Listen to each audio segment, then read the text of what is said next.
To beautify your earrings after you've created them from your vinyl scraps. So part one, I showed you how to, well, I didn't show you how to cut it with the Cricut, but you know how to cut with Cricut. And then just apply it using the heat transfer method with your heat press to the earring. So now to beautify it, I have all of my finishes laid out here. I'm gonna add black beads. I have a box of beads. For this example, I'm going to use black.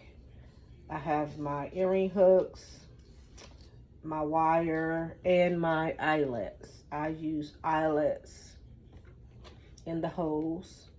It just makes for a cuter finish. And I use my crocodile tool to lock in that eyelet. So basically just like that.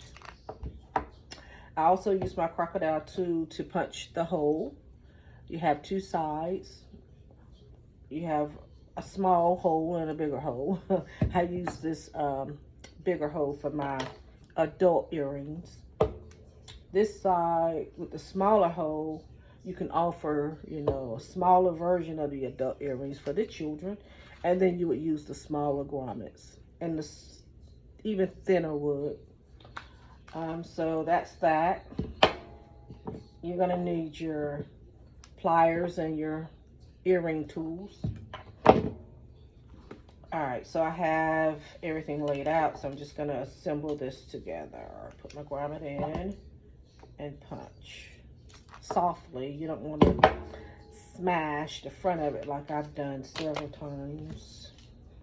All right, so just drop your bead in on the wire, and over time I just know the way it falls on my finger how much I need to cut back. But over time, you know, you just start up here. If that's too big, just keep working with the wire until you're comfortable with the length. So right about there, and I usually do my fingers like that and snip. And then do the second one the same way and just snip. And then you take your rolling plier and you bend back first, and then you flip and roll to make that little loop-de-loop to add the hook. All right, so I tell you, I've been doing this for years and it's still a challenge sometimes. All right, so bend back first, then flip under, and then roll back over like that. All right, so I made the casing for my hook. And so now, being that these earrings are two-sided, I don't need to adjust the hook any. So I just drop it in there and close the ring. If it was one-sided, you want to adjust the hook so that the design side of the earring faces forward and not sideways and backwards. But that's a whole nother video. Which is why I like to do two-sided earrings. You don't have to worry about that. All right, so that's done.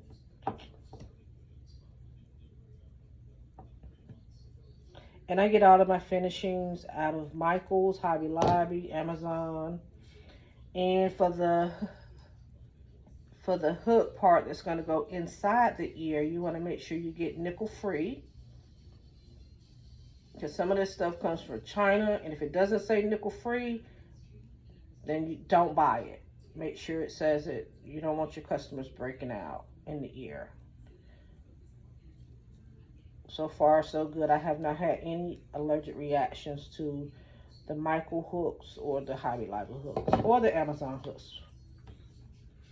All right, so the hooks and the beads are together. So now we have this little attachment hook.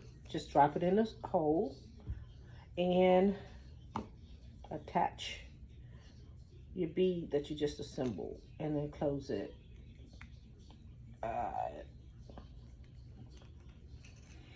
And then there you have it. And so the way that it hangs in the ear it doesn't matter if it's front and back, because front and back is both beautiful.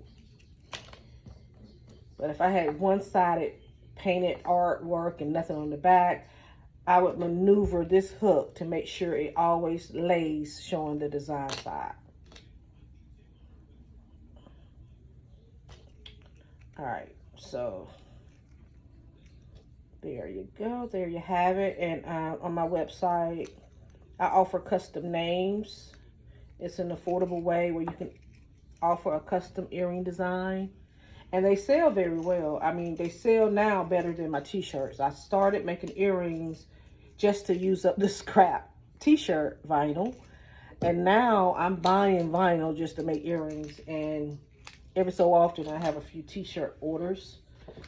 And then also there's the backing that you would put on the earring as well. Oops. I do that after I oil it. So at this point is when I would oil the earring with my little cutting board oil. It just makes them shining and makes them finish better.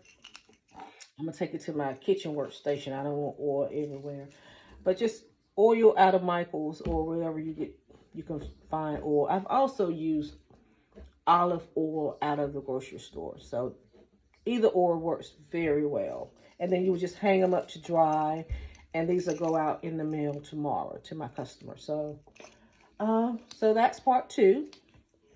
How to make money using your scrap t-shirt vinyl.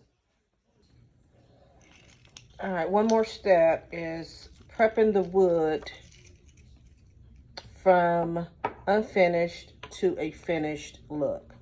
So I rarely work with paint. I mean, I don't dislike it. It's just messy. And it takes just more time than I'm willing to give to earrings at the moment. So what I use is I use ink. Again, this is out of Michael's. Michael's is my favorite store because I get that $5, $10, $20 voucher cash back.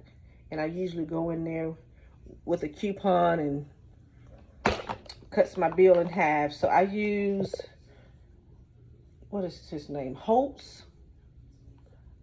I don't even know what it's the Holtz stuff that you see in Michael's and Hobby Lobby. I like the rusty hinge color for earrings mixed with vintage photo. Vintage photo is a little darker, and the rusty hinge is a brighter color. So I kind of combine the two to give me this finished look.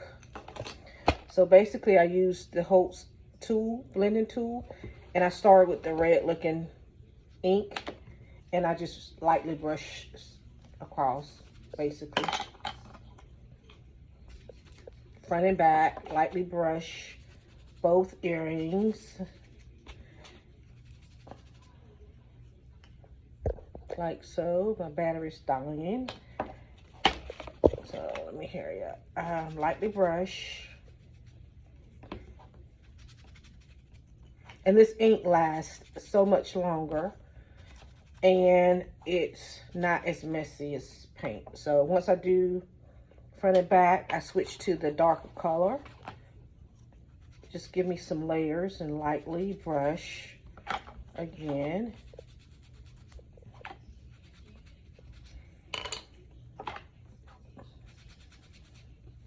And you can do this like on a Sunday evening. You can take all of your rounds that you found out of Michael's, Hobby Lobby, Amazon, and you can just brush them all in one sitting. Where's my wood? Okay, so this is what I buy. I buy craft wood off Amazon and also from Home Depot. And I cut it with my Glowforge. And I cut it in various different shapes.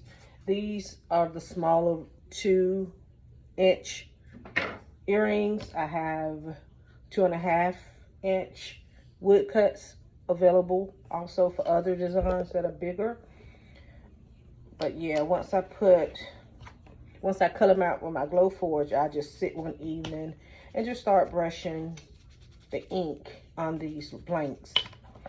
So when I do get an order, I'm ready to go. I don't have to do a whole lot of prepping.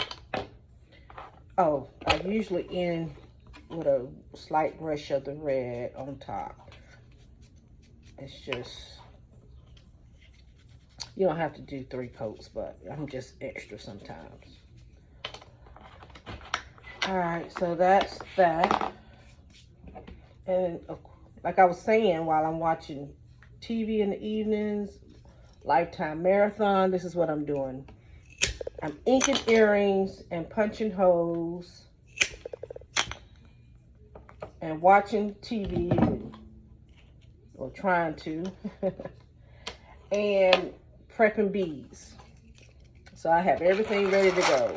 I have a case of prepped beads. I have a canister of woods already prepped. And I'm good. So when I get an order, all I have to do is run to my Cricut, cut out the custom name, and press it. All right, so that's the last piece I wanted to cover. How to start off with the wood.